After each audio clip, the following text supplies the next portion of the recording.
Hey. Okay, it's super hot still, but this video is going to be about my ASVAB, like, preparation story, I guess.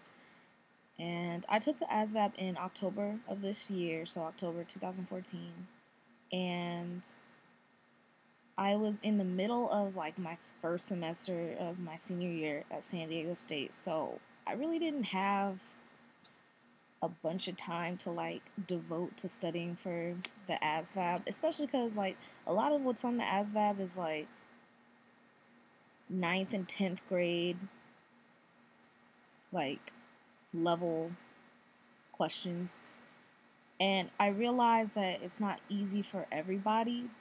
I realize that people have different strengths and different things, but it's still like 9th and 10th grade level like questions. It's stuff that you would have learned in 9th and 10th grade. So the math parts and like the like reading comprehension and like some of the little like English things that they have you doing, a lot of that was just like review. It was just stuff that I already like knew how to do, but it was just like brushing up on it and practicing it because I hadn't done it since I was in high school. I didn't even take a math class my senior year in high school because I had that option. I didn't even have to. But so that part, like studying for that part wasn't that bad. There was like some like not geometry, but like some algebra on there that I may have had to practice. But I went on this website called like ASVAB or like practice for test or something. People always talk about it like when I look at videos about the ASVAB, but I'll put the actual link like in the description because I know if I Google it I can find it. I went on there and they have like a practice test for the ASVAB that you can take, and I took the practice test and I did like okay on it. I think I got like 70 something, and then I retook the practice test like a few days later, and obviously I got a better score just because I had memorized some of the answers. So I realized that probably wasn't the best way to practice taking the ASVAB. So instead of doing that, I decided to buy the ASVAB for Dummies. And there's like a bunch of people like shit talking ASVAB for Dummies. Like, that's a great book to use. If you're just buying it for the practice tests in the back, honestly, you're gonna have a bad time.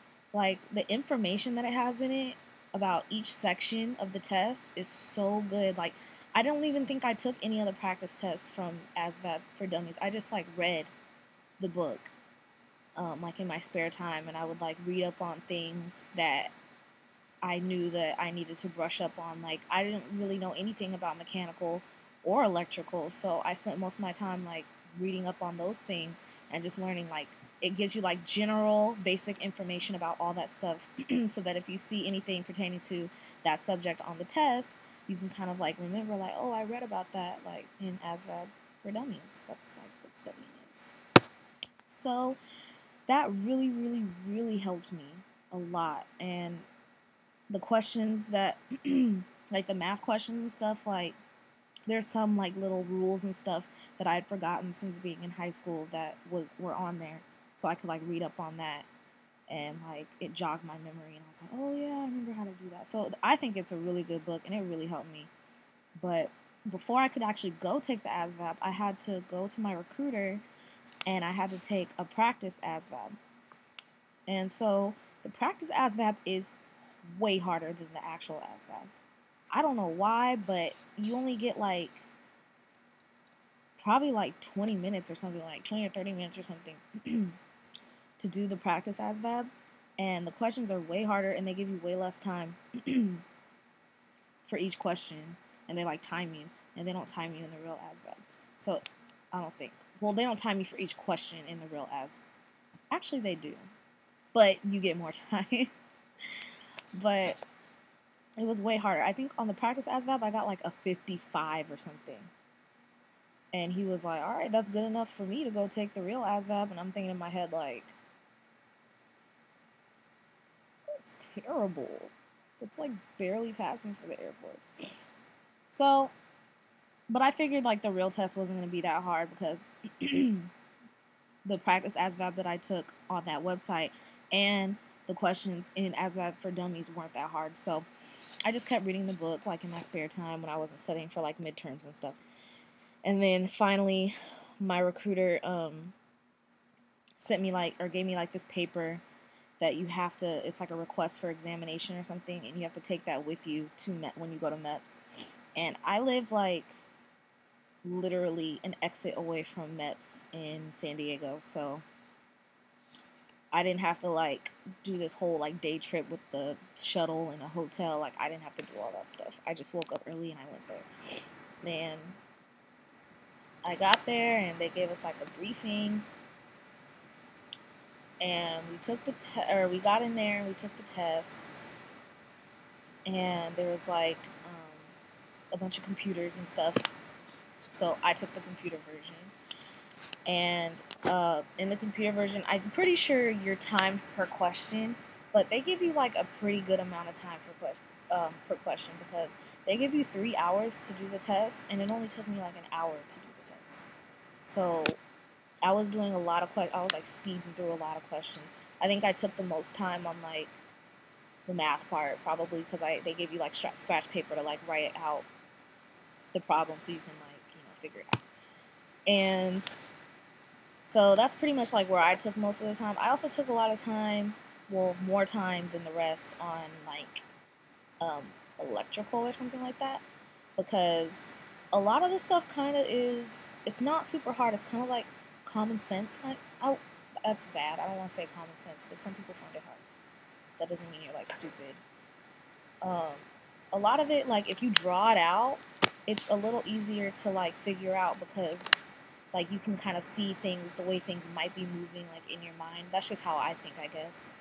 But I found it easier to like draw out some of the things like in electrical and like mechanical to try to figure it out. I'm a very visual. So I finished like first. And like when I finished, I kind of like sat there for a second because I wasn't sure like, are we supposed to wait? Or I didn't want anybody to think I was cheating, so I just like sat there, and then someone got up and they came to me and they like took my scratch piece of paper, and then they told me to like go into the next room where my results were going to be printed out, and I got my results like right away. My recruiter sent me there with an envelope, because you can't take your results with you unless it's put in an envelope and it's sealed, but they didn't even seal mine, so whatever, I just needed an envelope. And they put it in the envelope, and then I went out. I was able to leave after that. It was only like 12, except I got there at 6, so I guess it's kind of a long time. But if anybody's ever been to MEPS, you know how long the process going through MEPS is, even if you're just there for one reason. So I left, and I like sat in my car so I can look at the results, and I didn't like know what was considered a good score or anything, so I opened it, and they had like every single score for every single branch on there. And so obviously I just read the Air Force one, and it said like it falls under the 4 categories of mechanical, administrative, electrical, and general. And I can't remember the exact number. I just know electrical ended up being my highest. Go figure. I knew nothing about electrical going into the test.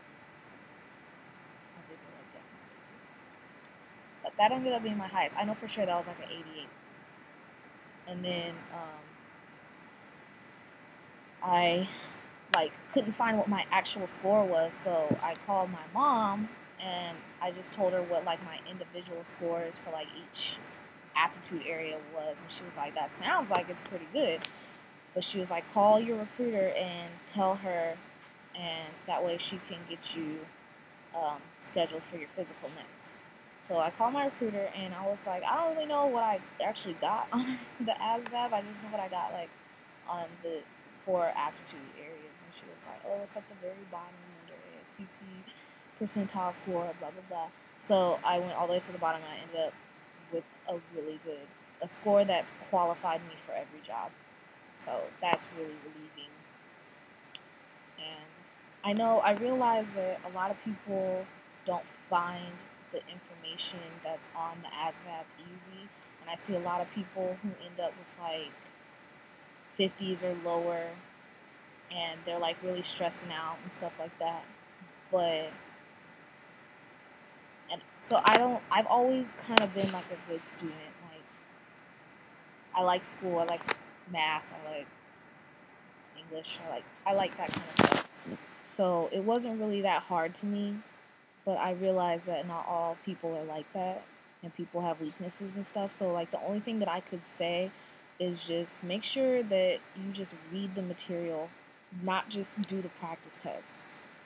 Because if I've learned anything just in all these years I've been in school, is that you kind of need like a basic knowledge of everything before you can actually carry out the action. Like, that's almost like if the Air Force didn't have tech school, they just like sent you to basic training and then sent you to your job for you to just figure it out. Like, no, you need tech school to learn the information. That way you can carry it out when you're presented with, you know, whatever the situation is. So that's the same thing with like learning or taking a test or whatever. Like, you have to have background knowledge on it. So that's why I say, like, don't just do the practice test. Like, make sure you read up on the subjects, because honestly, that's probably what helped me the most. And there was actually some questions on the ASVAB that were like verbatim from like what I actually read on ASVAB for Dummies. So that's the best advice I could give you, is just like make sure that you read up on the information so you actually like have like knowledge of it, not just practice the questions. I think that's much. That's my ASVAB story. I think in the next video I'm going to do like my physical. And if you've been through physical, you know that's an experience in itself. It requires a whole separate video. So that's all from me. Everybody have a good night, and if you're in California, stay cool.